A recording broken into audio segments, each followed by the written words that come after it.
Bukan saja bagi tenaga, dia menyejukkan badan, lagi-lagi time cuaca panas sembahang. Tuan-tuan perempuan, hari ni kita nak buat lychee kang. Petang-petang ni dapat minum sejuk-sejuk tersangat dah sedap. Caranya mudah sahaja, didihkan 2.5 liter air bersama daun pandan, 90 gram longan kering dan juga 14 biji kurma merah. Next, rendam white fungus sampai kembang, potong kecil, lepas tu boleh masuk dalam periuk bersama 80 gram gula Melaka, sedikit gula batu dan juga gula kundur. Gula kundur ni boleh cari dekat kedai dalam paket macam ni. Okey, masukkan ke semua gula ni dalam periuk bersama kembang semangkuk. Ni dia dah rendam sekejap, dan juga goji berry.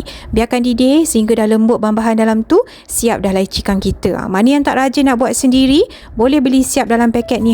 Senang sangat. Tuang dalam gelas, boleh terus minum. Dalam tu dah siap lengkap, ada longan, barley, kurma merah dan bahan-bahan lain. Sekarang ni tengah cuaca panas kan, elok sangatlah minum lychee kang, nak bagi sejukkan badan. Boleh cuba resipi ni untuk minum ramai-ramai dekat rumah. Nak minum suam boleh, nak minum sejuk dengan ais pun sedap. Senang je buat dia. Jangan lupa cuba tau. Bye-bye.